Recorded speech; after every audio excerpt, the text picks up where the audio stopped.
사랑하는 아버지 하나님 참 감사합니다. 하나님 피곤한 시간이고 하나님 삶 속에서 하나님 말씀을 공부하는 것이 쉽지 않지만 그럼에도 불구하고 말씀 앞에 모였습니다. 하나님 말씀을 공부할 때 하나님 보이지 않는 이 세상 속에서 어떻게 하나님을 바라봐야 하는지, 어떻게 하나님 믿음을 가질 수 있는지, 어떻게 하나님이 일하시는 것을 하나님 우리가 발견할 수 있는지 이 말씀을 공부할 때 깨닫게 하시고 하나님 그 말씀의 능력으로 이 세상에 함몰되지 않고 이 세상에 동화되지 않고 하나님 나라의 백성으로 살아갈 수 있는 능력과 은혜가 우리 삶에 넘치게 하여 주시옵소서. 시작하는 시간이 오니 마치는 시간까지 하나님 함께 하여 주셔서 깨닫는 은혜를 주시고 하나님 알아가는 배워가는 즐거움을 우리에게 허락하여 주시옵소서. 감사드리며 예수님의 이름으로 기도합니다. 네, 네, 반갑습니다. 예, 오늘 저희 에스더 1장 우리 공부하게 됩니다. 우리 가지고 계신 유인물을 참조하셔서 우리 같이 공부하면 좋을 것 같습니다. 뒤 보이실지 모르겠는데 오늘 오랜만에 이렇게 김영국 집사님하고 강홍남 권사님 이렇게 오셔가지고 이렇게 현장에서 같이 공부하게 됩니다. 예. 네, 그럼 저희 오늘 에스더 1장 아수에로의 잔치 우리 유인물 보면서 같이 한번 공부해 보도록 하겠습니다. 네, 한번 읽어보겠습니다. 덴마크 동화 작가 안데르센, 지금 우리가 잘 알고 있는 동화인데 벌거벗은 임금님이라는 동화가 있습니다. 이 동화에는 이 무능하고 사치를 좋아하고 특별히 패션에 관심이 많은 이 황제가 있는데 이 사람들에게 어느 날 재단사 두 명이 찾아와서 세계에서 가장 아름다운 옷을 만들어준다. 사실은 사기꾼들이죠. 이 사람들이 찾아옵니다. 이 황제가 이 재단사들한테 속아가지고 그에게 돈을 주고 이 옷을 만드는데 그 옷은 우리가 잘 알고 있는 소위 착한 사람들에게 눈에만 보이는 옷입니다. 그 대단한 옷이라고 하니까 이 왕이 이 옷을 입고 이제 주변에 있는 신하들한테 저거 어떠냐 이렇게 하는데 아무것도 안 보이는데 왕이 벌거벗고 있는데 아 나는 나쁜 사람인가 보다 생각해가지고 이 앞다투어서 이 옷이 훌륭하고 아름답다고 이렇게 막 칭찬을 이렇게 합니다. 이 마지막 장면은 그렇습니다. 마지막 장면은 왕이 그러면 내가 이 옷을 입고 모든 이 나라의 백성들이 보는 앞에서 퍼레이드를 해야겠다라고 이렇게 막 가고 있는데 어떤 꼬마가 와가지고 이 왕이 빨가벗었다 이렇게 이야기하지 않습니까? 그러니까 사람들이 그제서야 너도 나도 하고 싶었는데 그제서야 왕이 벌거벗었다 이렇게 이야기하기 시작합니다. 이 이야기는 사실 그 당시에 이렇게 사치와 향락을 좋아하는 이 왕들을 이제 비판하고 풍자하는 그런 이야기였습니다. 자, 그런데 오늘 우리가 읽은 이 에스더 1장이 이 벌거벗은, 이것도 경상도라서 어쩔 수가 없네요. 벌거벗은 임금님의 이 모습을 조금 생각나게 합니다. 모든 이야기에는 이 출발점이 필요한데, 오늘 우리가 공부하게 된 이 에스더는 수산공이라는 궁전에서 일어났던 이 아수에로 왕의 잔치 이야기로 시작합니다.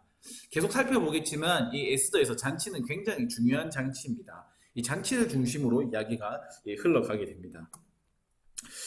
이야기를 읽어보면 이 페르시아 대제국의 왕이었던 아수에로가 베푸는 잔치는 정말 믿을 수 없을 정도로 화려하고 사치스럽습니다.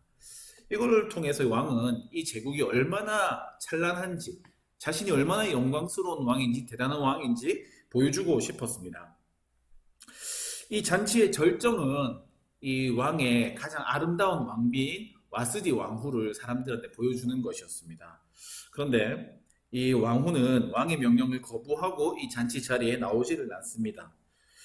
이 부끄러워진 왕은, 이 수치스러워진 왕은 격분하면서 이 왕후를 폐위시키고 온 제국에 조서를 하나 내리는데 이 조서 내용이 남편들은 자신의 집을 잘 다스려야 된다는 내용입니다. 이게 무슨 조서입니까?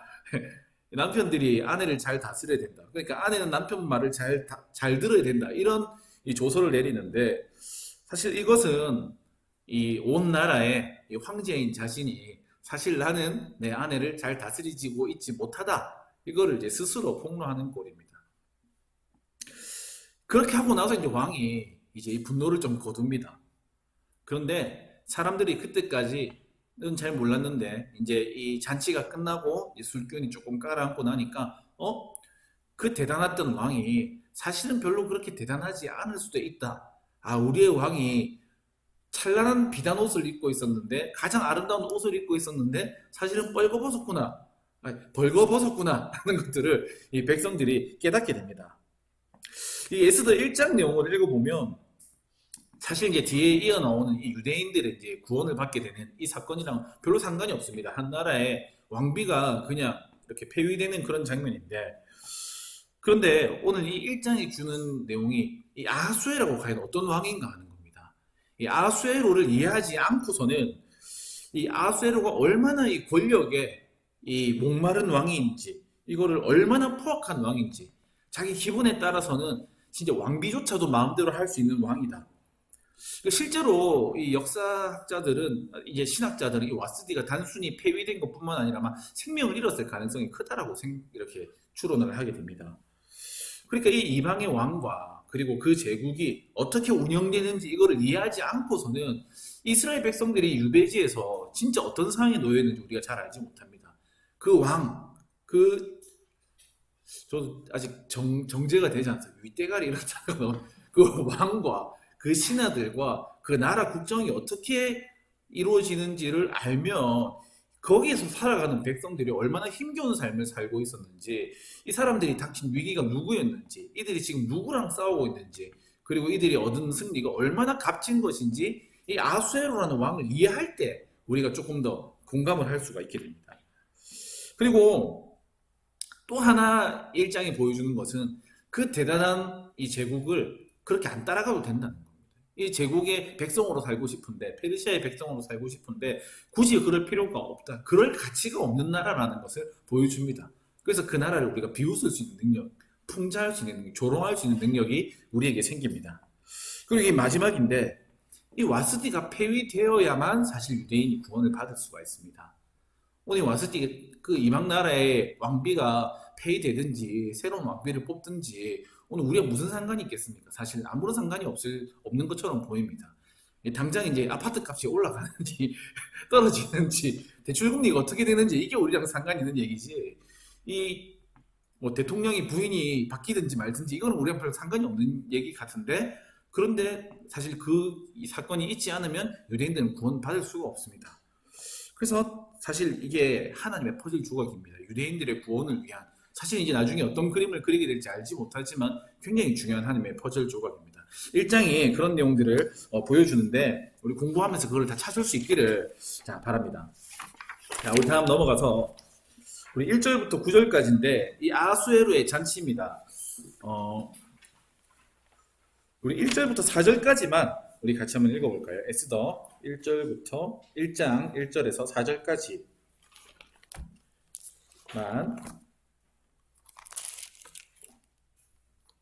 우리 같이 한번 읽어보겠습니다. 네, 집에서도 읽으시면 됩니다. 우리 같이 한번 읽어보겠습니다. 시작.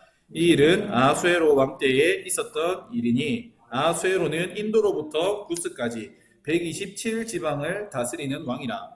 당시에 아수에로 왕이 수산공에서 즉위하고 왕이 있은 지 제3년에 그의 모든 지방관과 신하들을 위하여 잔치를 베푸니 바사와 메대의 장수와 각 지방의 귀족과 지방관들이 다 왕 앞에 있는지라. 왕이 여러 날 곧 180일 동안에 그의 영화로운 나라의 부함과 위엄의 혁혁함을 나타내리라. 아멘. 네, 그래서 요거 아까 전에 했던 얘기입니다. 아수에로는 어떤 왕인가, 그리고 이 왕후가 거역하는 게 무슨 상관이 있을까, 이런 거 한번 살펴보도록 하겠습니다. 자, 첫 번째 잔치입니다. 오늘 이 앞부분의 내용은 이 아수에로라는 왕을 정말 엄청 높여서 묘사하고 있습니다. 두 분의 잔치가 나오는데 첫 번째 잔치는 180일 동안 이 왕궁 안에 있는 모든 신하들, 지방관들, 관리들을 불러서 한 그런 잔치입니다. 실제로 이 아수에로는 역사적으로는 크세르크세스 1세라는 이렇게 황제입니다. 이 크세르크세스라는 말이 사실 페르시아의 어떤 왕위의 이름이랍니다. 우리나라의 신라에서는 이 왕위를 마립간이라고 불렀답니다. 우리나라에서는. 그리고 그 조선시대 고려시대 때는 이렇게 전하, 폐하 이렇게 부르지 않습니까? 근데 페르시아에 있는 어떤 왕위를 그리스 말로 옮긴 것이 크세르크세스라는 말이랍니다. 그런데 이 뜻이 이 영웅들의 지배자, 이 왕들의 지배자, 왕들을 지배하는 자. 그러니까 일단 이름에서부터 지금 벌써부터 지금 이런 것들이 조금 나옵니다. 보면 1장에서 인도에서 구스까지 127지방을 다스리는 왕이다 이렇게 묘사하는데, 이 아수에로는 작은 왕의 어중간한 나라의 왕이 아닙니다. 당시에 가장 광대한 영토를 다스리는 대제국의 왕이었습니다. 그 당시 세계로 봤을 때는 땅끝에서 땅끝까지 다스리고 있다 이렇게 해도 과언이 아닙니다. 여기 보면 당시에 이제 페르시아 땅 넓이인데 우리나라가 마우스 보이실지 모르겠는데 우리나라가 한 요만합니다. 지금 우리나라 남한이 한 요 정도 된다 하더라고요. 요 정도. 그러니까 요 끝에서 끝까지 직선거리로 진짜 지금 정확하게 그 영토를 우리가 뭐 미터 단위로 모르겠지만 이 왼쪽 끝에서 오른쪽 끝까지 그냥 직선거리 제일 짧은 거리로 5,000km가 넘는다고 합니다. 5,000. 그러니까 얼마나 큰 제국인지. 근데 이 왕이 워낙 넓었기 때문에 지금 왕궁의 수도가 네 군데 있었답니다. 오늘 여기 나온 이 수상궁을 비롯해서 이제 이제 바빌로니아라고 부르는 이제 도시가 있었고, 그리고 페르세폴리스 혹시 들어보셨습니까? 네. 그리고 악바타나라는 이 수도 네 개가 있었답니다. 이게 악바타나가 에스라 느헤미야에 보면 그 성전을 이렇게 다시 지으라고 하는 이렇게 조서가 보관되어 있던 앙메다 궁이라고 나옵니다. 이 다리오 왕 때 그 앙메다 궁이 여기 악바타나 궁인데, 이 바빌론이랑 이 페르세폴리스는 이제 행정적으로 그리고 종교적으로 이렇게 수도고, 이 악바타나는 굉장히 시원한 지역이었기 때문에 여름 별장이었습니다. 여름에는 왕이 저 악바타나 궁에서 이렇게 정물을 보고, 오늘 우리가 보고 있는 이 수상궁은 겨울 따뜻한 지역이었기 때문에 겨울에 이렇게 수도였다고 이렇게 합니다. 여기서 지금 수상궁에서 즉위했다라고 이야기하는데, 즉위했다는 것은 거기서 왕이 됐다는 말이 아니고 그 지금 절대 엄청난 권력을 가진 군주로서 이 자리에 앉아 있다라는 표현입니다. 그래서 이제 영어로 보면 저기에 그 sit, 앉다라는 동사를 쓰거든요. 그러니까 지금 엄청난 권력을 가지고 여기에 앉아 있다. 이거를 지금 보여주는 게 지금 이 일장 장면입니다. 가장 광대한 영토 페르시아 안에서도 최전성기였고, 지금 그 나라의 왕이 지금 이 영광, 그리고 이 나라의 부유함, 그리고 이 나라의 위엄, 이 나라의 찬란함을 과시하기 위해서 180일 동안 이렇게 이 180일 동안 잔치를 하게 됩니다. 근데 여기서 180일 동안 이거 자랑하려고 잔치하는 거에서 아수에로라는 왕이 어떤 왕인지 조금 알 수 있습니다. 보통 사람들은 일반적으로 자기의, 모든 사람이 그렇지는 않겠지만 대부분의 사람들은 자기의 이익을 따라서 이렇게 움직입니다. 이제 나한테 득이 되는지 손해가 되는지 이거를 따라서 이렇게 움직이는데, 오늘 이 아수에로라는 왕은 우리랑 완전 다릅니다. 너무 돈이 많고 너무 땅이 많고 더 이상 점령할 땅도 사실 별로 없습니다. 이 왕 입장에서는. 그래서 그런지 얘의 목적은 엄청난 돈을 들이고 시간을 들여서라도 다른 사람이 나를 우러러보는 그 권력감, 그 지배하고자 하는 그 마음, 그게 이 사람을 움직이는, 아수에를 움직이는 동기입니다. 180일 동안 잔치를 한 것은 그런 것 때문에 그렇습니다. 엄청난 돈을 들여서 소비해서 얻고 싶은 게 영광스러움입니다.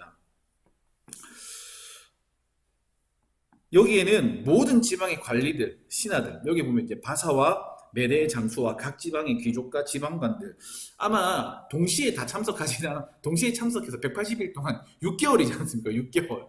반년 동안 하진 않았을 거고 아마 돌아가면서 이렇게 참석을 했을 겁니다. 뭐 한 일주일 정도 하면 왕님 우리가 바빠가지고 못 갑니다 할 수 있을 건데, 이 반년 동안 하는데 지금 누가 안 오겠습니까? 아마 다 왔을 겁니다. 그거를 지금 느끼고 싶은 거예요, 왕은. 이 왕의 이런 성향을 보여줄 수 있는 게 실제로 그 300이라는 영화 혹시 아십니까? 예전에 나왔던 영화인데, 이 스파르타의 300명의 군사하고 이 페르시아의 엄청난 군사들이 이렇게 그리스에서 싸우는 장면인데, 거기에 나오는 약간 변태 같은 왕이 있거든요. 이렇게 막 나는 관대하다 이렇게 머리 빡빡해가지고 황금칠하고 나오는 이 왕이 사실 아수에로라는 왕인데, 이 왕이 그리스를 쳐들어갑니다. 그리스를 쳐들어갈 때 진짜 몇 년 동안 말도 안 되는 군사를 이렇게 모집을 하고 말도 안 되는 군량을 해서 엄청나게 전쟁 준비를 열심히 합니다. 근데 실제로 역사자들이 생각해 봤을 때 이 그리스라는 땅은 이 경제적으로 큰 가치가 없는 땅이랍니다. 쳐들어가서 얻을 게 없는 땅이에요. 그런데 얘가 왜 쳐들어갔을까 학자들이 연구를 해보니까 얘 아빠가 다리우스라는 황제였습니다. 이때 영토 확장이 엄청 일어났는데 다리우스가 마지막까지 점령하지 못했던 곳이 저기 그리스였어요. 그러니까 사람들이 말하기를 이 아하수에로 크세르크세스라는 왕은 그리스에 뭔가 얻을 게 있어서 갔다기보다는 자기가 이 세상을 다스리는 사람으로서의 어떤 그 위엄을 드러내고 싶어서 점령을 하고 싶어서 엄청난 돈을 들여서 시간을 들여서 이거를 점령하러 갔다라고 해석을 많이 하더라고요.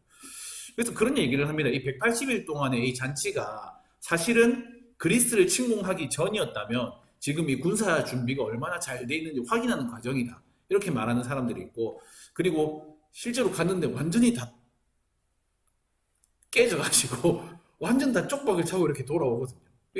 이제 만일에 그 뒤를 이렇게 말하는 학자들은 갔다 온 충격이 너무 커가지고 지금 이 술로 시간을 보내는 건 이렇게 두 개가 있는데, 어쨌든 여기 보면 잘 보이실지 모르겠는데 여기 이제 사람 한 명이거든요. 여기 이제 300명 이렇게 스파르타 있고 나머지 이게 다 이제 그 페르시아 군대입니다. 거기 보면 그 영화에 보면 이 왕이 그런 얘기를 합니다. 그 왕이 하는 인터넷 연결이 불안정하면 큰일인데 이 왕이 하는 대사 중에 극중 대사인데, 나는 관대하다. 만약 나에게 무릎을 꿇는다면 너에게 스파르타는 물론이고 모든 그리스를 지배할 수 있는 왕위는 물론이고 부귀와 영화를 주겠다. 하지만 끝까지 항전하면 스파르타의 모든 건물, 사람, 가축, 풀 한 포기조차 모조리 불태우고 스파르타를 역사에서 지우겠다. 그러니까 이 왕을 움직이는 동기는 이 권력 욕심입니다. 권력의 화신입니다. 이걸 어디서 볼 수 있냐면 이 아하수에르 두 번째 잔치에서 볼 수 있습니다. 180일 동안 이 나라의 모든 관리들을 위해서 잔치를 하고, 두 번째는 자, 이 수산, 지금 수산에 있으니까 여기는 일반 백성들을 위해서, 또 여기 보면 비천간 백성이라고 되어 있거든요. 그러니까 가난한 백성도 있었을 거고 부유한 백성들도 있었고, 어쨌든 일반 백성을 위해서 7일 동안 잔치를 합니다. 그런데 거기서 보여주는 게 이 잔치가 얼마나 화려하고 얼마나 사치스러운지를 보여줍니다. 그 밑에 페이퍼 보시면 이렇게 되어 있습니다. 이 백, 녹, 척, 청색 휘장을 이렇게 천을 짜가지고, 그리고 자색, 자주색 배줄로 대리석 기둥에 이렇게 매가지고 데코레이션을 이렇게 한 겁니다. 그리고 금과 은으로 이렇게 테이블을 쫙 깔아놓고 이거를 어디 위에 올려놨냐면 화반석, 백석, 운모석, 흑석, 이거를 이제 바닥에 이제 타일을 이렇게 쫙 깔아가지고 그 위에 올려놨습니다. 그리고 서로 다른 금잔으로 마시게 했는데 이게 똑같은 모양이 하나도 없고 다 다르답니다. 그러니까 이 한 개 한 개가 뭐 양산형 제품이라기보다는 한 개 한 개가 다 작품인 거예요. 일반 백성들이 마시는 그릇이. 그런데 이 어주가, 이 술이, 음식이 한이 없다라고 되어 있습니다. 무한리필입니다. 제가 한번 생각을 해봤습니다. 어떤 느낌일까? 그래서 이제 그 보니까 화려한 식탁 이렇게 인터넷에 검색해 보니까, 그러니까 이거는 지금 우리가 봤을 때 한 요 정도지 실제로 이거보다 그 백성들 입장에서 봤을 때 와, 이 뭐고 했을 겁니다. 눈이 비둥거려졌을 겁니다. 아마 평생 살면서 이런 자리에서 식사를 하는 기회가 이거 말고 있었을까 아마 싶었을 겁니다. 그러니까 와, 이 나라가 정말 대단한 나라구나. 이 일을 해내는 행정력, 사실 행사 한번 하는 거 쉽지 않지 않습니까? 행사 동행하는 거 이런 것도 사실 어려운데, 식당 섭외하는 것도 어려운데 이거를 데코레이션 해가지고 이 백성들을 와, 이 돈 하며, 우리나라가 엄청난 나라구나. 이 왕이 이제 지나가면서 백성들이 감탄하고, 이야, 감사하고 찬사를 보내고 칭송을 보내고, 그거 보면서 또 이제 짜릿해. 늘 새로 너무 좋아. 지금 왕이 지금 이거를 지금 즐기고 있는 겁니다. 여기서 지금 권력감을 느끼는 겁니다. 근데 랍비들이 이 잔치를 보면서 그런 평가를 했답니다. 지금 이 잔치에 이미 사탄이 춤추고 있다. 랍비들이 그런 얘기를 했다고 하더라고요. 근데 요즘에도 이런 사치는 있습니다. 이제 보니까 중국에 요즘에 유행하는 건데, 중국은 여자의 12살 생일이 굉장히 중요하답니다. 그래서 이제 풍선 붙여놓고, 이제 요즘에 이제 우리나라 사람들 이제 그 젊은 처녀들이 결혼하기 전에 무슨 브라이덜 샤워 이렇게 해가지고 친구들하고 뭐 드레스 같은 거 입고 막 풍선 붙이고 막 이렇게 막 하는 거 있지 않습니까? 근데 중국은 이 딸의 12살 생일이 중요하답니다. 처음에는 뭐 이렇게 풍선 붙이는 이 정도였는데 이게 점점 해가지고 이제 호텔을 아예 통째로 빌리고 여기 들어가는 돈이 뭐 지금 한 1,000만 원에서 한 2,000만 원, 12살 생일 잔치 하는데 그 정도 들어간답니다. 그러고 보니까 사치는 언제든지 인간 세상에 사치라는 것이 있는 것 같습니다. 이제 사치 한번 검색해봤습니다. 인터넷에. 그러니까 저 사우디 쪽에 이 소위 이제 석유 국가 오일먼이라고 하는 여기에 이제 사치가 심각한데 여기 왼쪽에 이거 보이십니까? 여기 이사 가는 이제 어디 여행 가는데 비행기 타고 여행 가는데 자기 집에 기르는 매가 독수리 매가 80마리랍니다. 그래서 다 데리고 가려고 매 한 마리마다 비행기 좌석을 다 이렇게 예약을 해가지고 이 매밖에 없습니다. 그렇게 타고 간 예, 온 것도 있고 뭐 여기 보면 보이실지 모르는데 변기를 금으로 만들어 가지고 이 휴지를 이렇게 금으로 만들 이렇게 휴지 하나를 금으로 만들면 요거 두루마리 하나 1억 3천 정도 한다 하더라고요. 물론 실제로 이렇게 쓰진 않겠지만 이렇게 만들었다는 것 자체가 왼쪽에 제일 충격적이었습니다. 우주에서 내 이름이 보이게 하기 위해서 이 하마드라는 사람이 저 사막에다가 운하를 팠답니다. 저 가로 길이가 한 1.7km 정도 된답니다. 그래서 저 포크레인 가지고 진짜 이렇게 땅을 파가지고 물을 흘려보내가지고 자기 이름 하마드 이게 우주에서 보일 정도로. 그래서 이거 준비하면서 이제 교육자들하고 인생에서 가장 큰 사치 어떤 거 해봤냐 이렇게 물어봤습니다. 그러니까 이성준 도사님이 결혼하고 나서 돈이 좀 많이 생겨가지고 이제 꼴에 안 맞게 20만 원짜리 향수를 사봤다 이러더라고요. 아, 그게 사치다.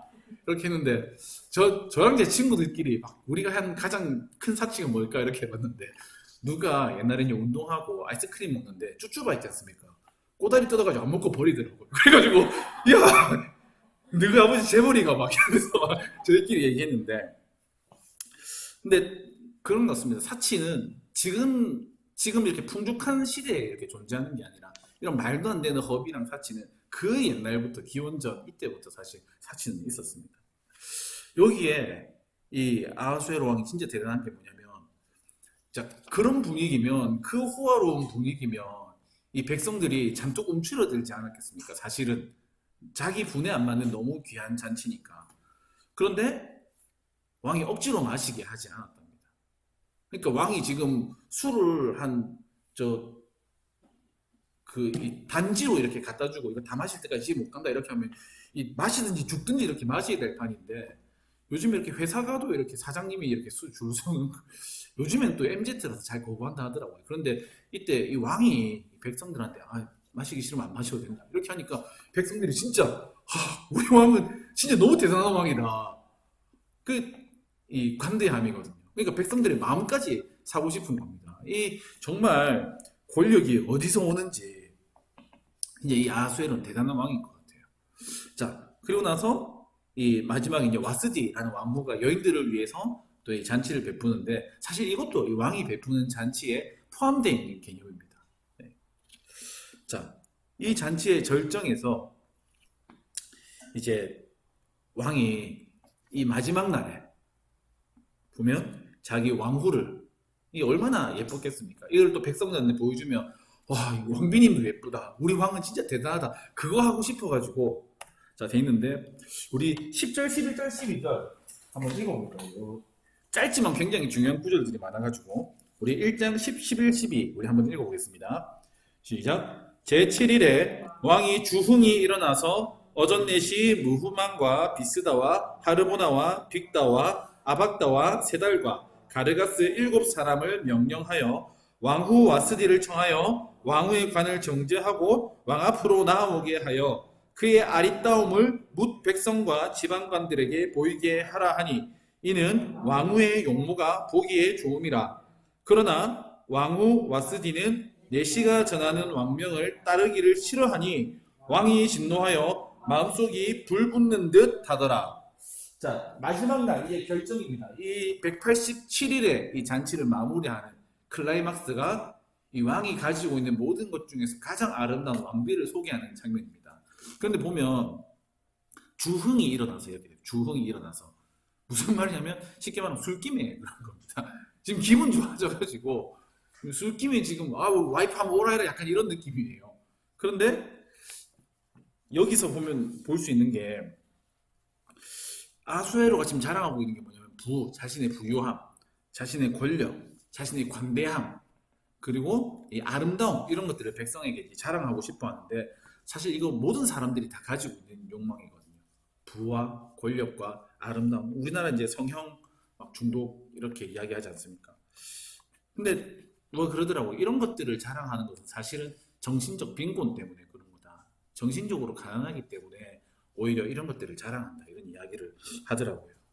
근데 교회도 좀 비슷한 것 같아요. 교회에서도 좀 다른 이야기들이 많으면 좋겠는데 이제 차 사면 이제 그날 하루 종일 이제 대화가 이제 차 새로 뽑은 차 얘기하고 이제 아파트 이제 막 이사 가면 이제 몇 평 이사 갔냐 어디 있냐 이렇게 집 얘기하고 이제 교회에서는 약간 이런 거로부터 조금 자유로워져야 되지 않을까. 얼마 전에 이제 친구 한 명이 또 주택 청약 이렇게 당첨됐다 그래가지고 자기 후보 순서가 막 길다고 자기 안 간다 그랬거든요. 서류 안 넣는다 그랬는데 그러지 말고 한번 넣어봐라. 미저의 본전 아니냐. 갔는데 26점 됐다 와. 그래서 봐라 그런 얘기하고 우리 거기서부터 조금 좀 자유로워져야 되지 않겠느냐 이런 생각들을 조금 하는데 오늘 이 왕비는 이 사랑의 대상이 아니고 사실 존중의 대상도 아니고 인생의 반려자도 아니고 이 국정을 운영하는 어떤 파트너도 아니고 단순히 자기가 가지고 있는 소유물 중에 사실 왕비도 소유물입니다. 가장 매력적인 대상, 자기의 명성을 높여줄 수 있는 과시할 수 있는 그런 대상일 뿐입니다. 이 당시에 어떤 이 연회 자리에 이 여성들을 부르는 것들은 그런 개념입니다. 고급 기생, 여자를 부른다는 것 자체가 고급 기생이나 아니면 이제 고급 매춘부나 이런 사람들을 이제 잔치의 자리에 부르지. 그래서 이제 왕비가 굉장히 이제 모욕적으로 여기 보면 이제 왕후의 관을 정제하고 나온다라는 말을 그래서 이 유대인 랍비들은 뭐라고 해석하냐면 관을 쓰고 이제 나머지는 거의 이제 거의 반나체상 거의 옷을 입지 않고 이렇게 나오는 것으로 이렇게 해석을 하더라고. 조금 과한 해석인 것 같다는 생각은 드는데 근데 사실 또 그 여성의 신체가 가지고 있는 어떤 아름다움이 있지 않습니까? 아마 왕이 술김에니까 그런 것들을 다 자랑을 하고 싶었어요. 굉장히 이 와이프 입장에서 아내 왕후의 입장에서 모욕적이었을 겁니다. 이 2장에 보면 나오는데 이 왕비들은 이 궁전 이 구석에서 사실 사람들도 못 만나고 굉장히 엄격한 어떤 미용요법으로 자신을 가꾸어야 됐습니다. 왜냐하면 왕의 소유이기 때문에 그렇습니다. 그리고 최상의 외모를 언제나 유지해야 됐고 그리고 의상도 갖추어야 됐고 어떤 향기도 갖추어야 됐습니다. 그게 이 아하수에로의 왕비로 살아가는 의무였습니다. 정말로 진짜 아름다운 여인이었을 겁니다. 그러니까 왕이 자랑하고 싶었겠죠. 근데 다른 사람들한테 너무 웃긴 게 일반 백성한테 술도 억지로 안 마시게 하고 자기 마음대로 마시라고 하는데 이 왕후에게는 그 자유가 허락되지가 않습니다. 강제로 이렇게 나오라고 합니다. 여기 나오는 것처럼 아수에로에게 이 왕후는 자기의 권력을 과시하기 위한 도구 그 이상도 그 이하도 아니었습니다. 와 그런데 여기서 멋있는 거는 이 왕후가 안 간다. 야, 안 간다 이렇게 이야기하는 장면이거든요. 이거 준비하면서 이제 CBS 성서학당 이렇게 에스더 편을 이렇게 공부하는데 거기 이제 송태근 목사님이라고 이제 수업을 해주시는데 질문을 하더라고요. 왕후가 왜 가기 싫어했을까? 나가기 싫어했을까? 근데 어떤 패널 한 명이 이렇게 얘기하더라고요. 사실 이 왕후는 왕을 사랑한 게 아니라 진짜 사랑하는 다른 사람이 있었다.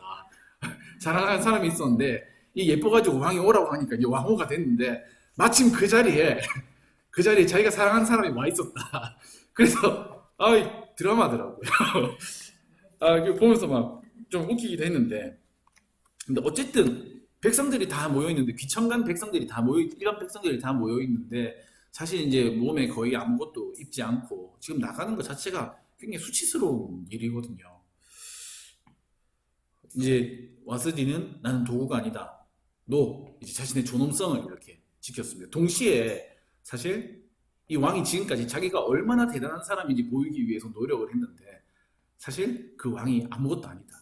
왕이 지금 자기 왕비조차 자기 아내조차 마음대로 할 수 없는 사람이다. 이거를 보여주고 있는 거예요. 그래서 제 첫 시간에 얘기했던 것 같은데 우리 이 세상에 살다 보면 이 세상 백성으로 살고 싶어지거든요. 페르시아의 대단함을 보면 페르시아 사람으로 동화돼서 살고 싶거든요. 그래서 거절을 못할 것 같은데 사실은 거절을 할 수가 있습니다. 이 뒷감당이 두려워서 그런 것이지 거절을 할 수 있습니다. 이 세상에 동화돼서 살아가야 되는 것이 아닙니다. 근데 사실 뭐 왕이 어떤 고육감을 위해서 이렇게 큰 잔치를 한다는 것 자체가 사실 좀 반증입니다. 그렇게 해서 사람들의 영광을 받는 왕이라면 사실은 그 영광 자체가 그게 가치가 없는 것이죠. 그 왕의 반응이 뭐냐면 분노입니다. 분노. 왕이 진노하여 마음속에 불이 붙는 듯 하더라. 자, 이 지배 욕구를 가지고 있고 권력에 대한 욕망을 가지고 있는 사람이 이 자기의 통제력이 통제권이 상실됐다고 생각하면 이 견딜 수 없는 이렇게 분노를 이렇게 가지게 됩니다. 그래서 이게 폭발하면 이 사람을 이제 괴물로 만듭니다. 잘못된 곳으로 인도를 하게 됩니다.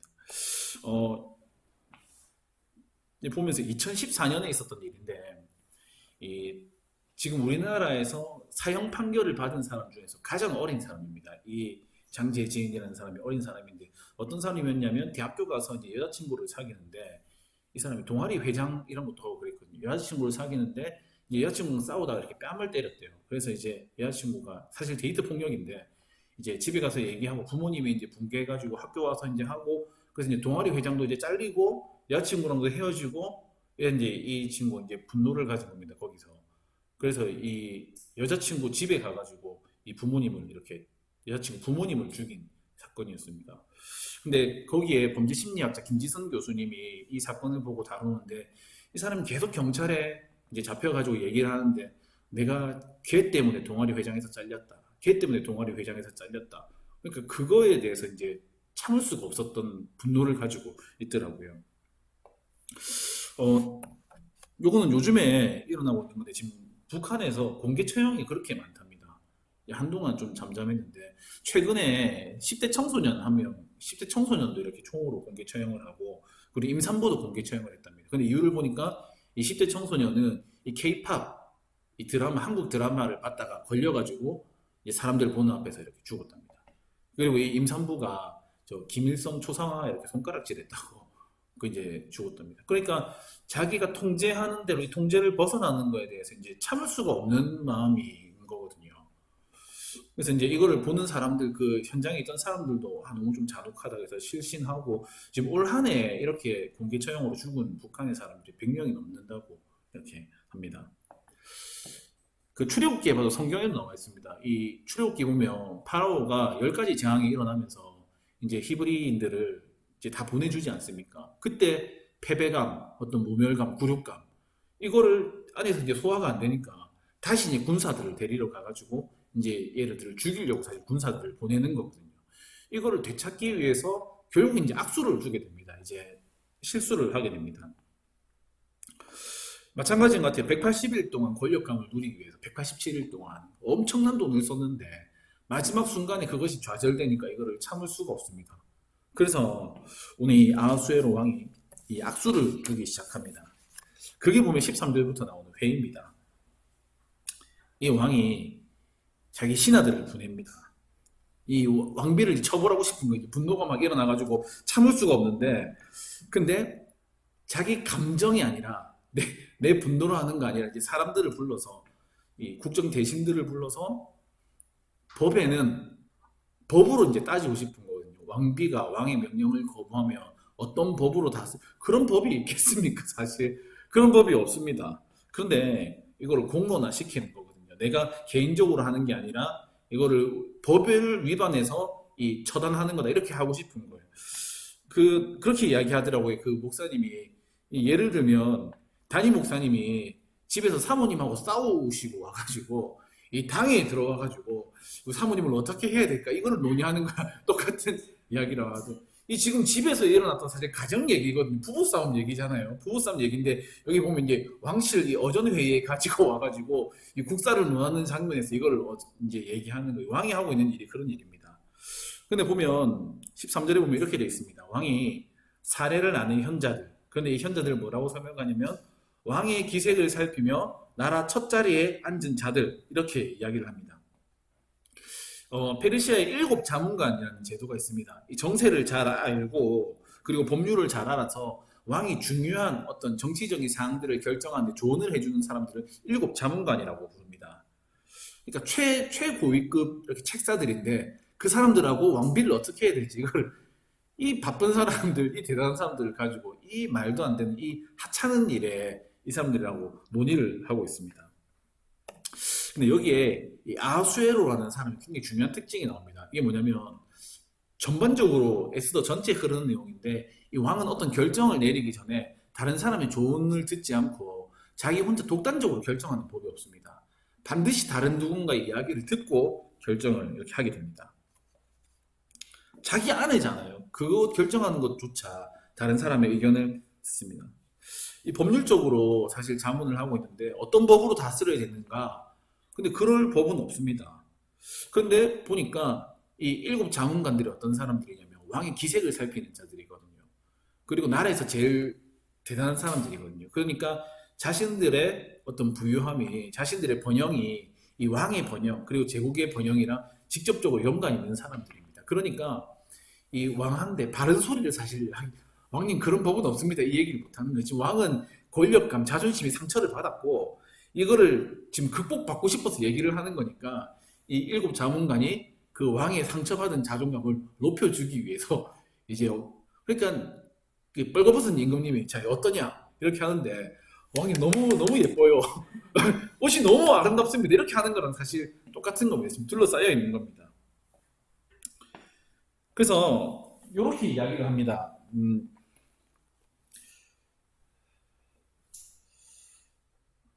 자, 16절에 보면 왕이 어떻게 하면 어떤 법으로 다스려야겠냐 물어보니까 무무관이란 사람이 왕과 지방관 앞에서 대답하여 이르되 왕후 와스디가 왕에게만 잘못했을 뿐 아니라 아하수에로 왕의 각 지방의 관리들과 뭇 백성들에게도 잘못하였나이다. 무슨 잘못을 했겠습니까? 지금 그러니까 분명히 가정의 문제였는데 이게 국가적인 법적인 문제로 지금 왕은 가지고 왔고 이 애들은 뭐라고 말하냐면 이 이야기가 다른 사람들한테 다 소문이 나면 모든 가정에서 부인들이 남편 말을 안 들을 겁니다. 이 제국이 뿌리에서부터 흔들릴 겁니다. 그러니까 제국 전체 이 위기로 지금 확장을 하고 있는, 과장을 하고 확장을 하고 있는 겁니다. 근데 이게 웃긴 게 일어나지도 않을 일이, 일어나지도 않는 일이고 일어나지도 않을 일입니다. 일어나지 않은 일을 가지고 근거를 가지고 왜냐면 지금 왕이 기분을 맞춰줘야 하기 때문에 그 예전에 2014년에 2018년에 그 저 예멘 전쟁 때문에 이 예멘의 난민들이 우리나라에 이렇게 찾아왔던 적이 있습니다. 제주도에 이제 입국을 조금 받아달라고 혹시 기억날지 모르겠습니다. 이제 난민들이 난민 신청을 했는데 그때 우리나라에서 반대 여론이 엄청 많았습니다. 그런데 그 반대 여론의 주 논지가 뭐였냐면 저 난민들이 이슬람 국가다. 그래서 우리나라에 오면 안 된다. 그리고 저 난민들이 유럽에서 범죄를 일으켰다더라. 그리고 어떤 성적인 범죄를 많이 일으켰다더라. 쟤들이 우리나라에 오게 되면 똑같이 범죄를 일으킬 것이다. 그러니까 받아주면 안 된다라고 해서 반대 여론이 엄청났습니다. 사실 아직 일어나지 않은 일이거든요. 근데 실제로 이제 우리나라 온 지 꽤 오래됐는데 난민들 잘 살고 있습니다. 아직 문제를 일으키지 않았습니다. 그때 막 그렇게 싸우다가 받아줬는데 우리나라에서 그때 안 받아줬으면 어떡할까 싶습니다. 그러니까 사람들은 대부분 이 어떤 공포심을 이용할 때가 있습니다. 아직 일어나지도 않았는데 이제 어떻게 될 거냐, 이런 일이 일어나면 어떻게 될 거냐, 공포심을 이용해서. 근데 이 공포 아직 일어나지 않은 일을 이용해서 하는 일이 왕의 기분을 맞춰주는 일입니다. 출애굽기도 비슷한 이야기가 있습니다. 출애굽기 1장에 보면 새로 일어난 파라오가 이스라엘 백성들을 학대하는데 그 학대하는 이유가 뭐냐면 이 애들의 숫자가 지금 너무 많아졌는데 나중에 다른 나라가 쳐들어올 때 걔네들이랑 연합해가지고 우리를 공격하면 어떡하겠느냐. 그러니까 학대해서 숫자를 좀 줄이자. 아직 일어나지 않은 일이거든요. 자, 그렇게 회의를 한 결과 자, 이 왕후 웨스디를 폐위시키자. 다시는 왕에게 나올 수 없는 조서를 내렸습니다. 그리고 왕후의 자리를 그것보다 나은 사람에게 주소서.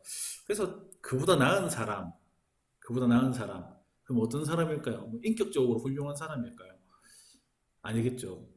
그보다 나은 사람이란 말은 그냥 왕이 봤을 때 더 복종적인 사람, 왕 입장에서 조금 더 쉬운 사람, 자기 마음대로 할 수 있는 사람, 이 고집불통의 와스디보다는 왕의 말을 잘 듣는 사람, 그리고 아름다운 사람이었겠죠.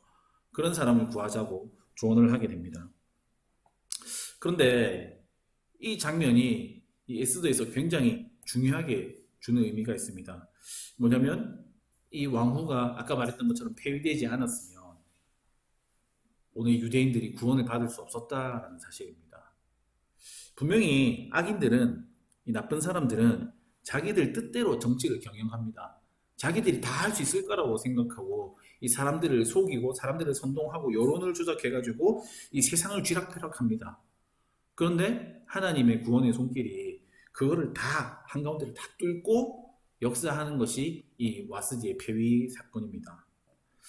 이 웃깁니다. 분명히 이 이야기가 사람들한테 퍼져나가게 되면 사람들이 말을 안 들을 거다라고 이야기하는데 나중에 조서를 내려가지고 이 아내들은 남편 말을 잘 들어야 된다. 모든 말로 번역해가지고 다 이야기합니다. 이건 자기 스스로 이렇게 드러내는 거거든요. 그 사람들이 이걸 보고 이 제국이 아무것도 아니구나 라고 생각하고 풍자하고 비웃는 장면입니다. 사실은. 이 임금님이 아까 말했던 것처럼 나는 뻘거벗었다 이거를 이제 모든 사람에게 이렇게 알려주고 뉴스를 하고 이렇게 하는 장면입니다. 근데 나중에 넘어가면 이제 에스 2장 1절에 보면 그것 때문에 아하수에로 왕의 분노가 이제 사라지게 됩니다. 아하수에로는 그들의 조언에 만족합니다. 왕이 자존감을 찾아주고 싶었는데 왕이 자존감을 찾게 됩니다. 이제 에스더 1장이 마무리하면서 1장이 우리에게 주는 메시지가 있습니다. 뭐냐면 우리도 이 세상의 이 권력과 이 세상이 주는 영광, 우리도 비웃을 수 있다라는 메시지입니다. 자, 오늘 왕은 부부싸움 문제 해결하려고 이 나라에서 제일 위대한 사람들하고 부부싸움 문제를 논의하잖아요.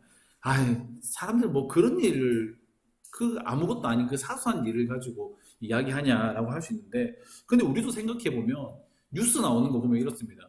연예인 누가 무슨 향수를 썼더라. 그게 뉴스 기사에 나옵니다. 우리가 그것에 관심이 있습니다. 웃기지 않습니까? 이 운동선수, 나랑 전혀 상관없는 운동선수 몸값이, 손흥민 몸값이 몇백억이다. 이게 뉴스에 나옵니다. 근데 우리 거기에 관심이 있습니다. 우리도 아무 중요하지 않은 일에 관심과 에너지, 이 세상의 일에 관심과 에너지를 씁니다. 그러면서 우리가 이 사람들이 사소한 일에 매달렸다 이렇게 이야기를 할 수가 있을까요? 자, 우리는 아까 말했던 것처럼 우리가 타고 다니는 차가 우리 지위를 설명하고, 그리고 네가 학교에서 뭐 배웠니? 이게 중요한데 네 어느 학교 다니니? 이게 훨씬 더 중요한 세상에서 우리 살고 있습니다. 가치 없는 일을 가치 있는 것처럼 여기는 것은 우리도 마찬가지입니다. 그래서 이 제국은, 여기는 페르시아 제국이지만 오늘 이 물질주의 이 제국은 이 왕이 했던 것처럼 이 화려한 정원에서 이 180일 동안에 잔치하는 모습을 보여주고 우리도 그렇게 살고 싶게 만듭니다. 그걸 쫓아갈 수 있도록 만듭니다. 근데 우리는 우리 자신을 지키기 위해서 이것들을 비웃을 수 있는 방법을 여기서 배워야 됩니다. 이거 아무것도 아니구나. 하하, 그거 웃긴 거구나. 어리석은 일이구나. 이걸 비웃을 수 있는 것을 에스더 1장에서 배우게 됩니다. 그리고 그럼 그렇게 자랑하려고 했던 그 영광이 만약에 헛된 것이라면, 아무 가치가 없는 것이라면 사실 진짜 가치가 있는 영광이 있지 않겠습니까? 오늘 아하수에로가 말도 안 되는 법을 줍니다. 근데 우리 하나님도 우리에게 어떤 법을 주시고 복종하고 따르기를 바라시거든요. 근데 그 법은 아하수에로는 지금 술 취한 왕의 터무니없는 법인데, 하나님이 우리에게 주시는 법은 남자, 여자뿐만 아니라 남녀노소 모든 사람에게 유익한 법입니다. 오늘 아하수에로도 잔치합니다. 그런데 하나님도 나중에 잔치하실 겁니다. 근데 그 하나님의 그 법을 따라 살아가는 사람들 중에서 이제 그 잔치에 참여하고 싶지 않은 사람이 누가 있겠습니까? 자, 두 번째는 이 하나님이 일하시는 것들을 보기 위해서는 때로는 기다림이 필요하답니다. 우리가 볼 수 없기 때문에 이 하나님이 일하시지 않는 것 같습니다. 오늘 이 왕후가 폐해된 사건이 이 유다 백성들의 삶이랑 진짜 아무런 상관이 없어 보입니다. 오늘 1장 읽어보면 오늘 에스더도 안 나오고 오늘 모르드게도 안 나오고 유대인들에게 어떤 위협도 안 나오고 하나님 이름 안 나옵니다. 사실 에스더 전체 하나님 이름이 안 나오긴 하지만, 근데 우리가 하나님의 이름을 찾아볼 수 없다고 해서 하나님이 일하시지 않는다? 그게 아니라는 거예요. 우리 하나님 하시는 일을 우리가 어차피 깨닫기 힘듭니다. 우리 기도하면 하나님 일하시지 않아서 하나님 안 일하시는 것 같고, 하나님 우리 삶을 안 보시는 것 같고, 하나님 자기 얼굴을 하나님 숨바꼭질 하는 것 같고, 아까 말했던 것처럼 이 왕후가 바뀌는 거랑 이 아파트 값이 오르내리는 거랑 아니 우리 택시비가 이번에 기본요금 오르는 거랑 무슨 상관이 있겠습니까? 백성들은 관심도 없습니다. 그냥 내 먹고 살기에 바쁩니다. 그런데 그렇게 우리 주변에 일어나는 일들 중에 사실 구원을 향한 하나님의 퍼즐 조각이 숨겨져 있다는 겁니다. 누가 알겠습니까? 이 일들을 통해서 하나님이 우리에게 무슨 일을 하고 싶어 하시는지. 아까 말했던 것처럼 이 남편의 권위라는 게 이 왕이 내렸던 이 조서 한 장으로 세워질 수가 있을까요? 모든 남편들이 아수에로처럼 이 아내들을 이렇게 막 힘으로 누르고 아내는 복종해야 될까요?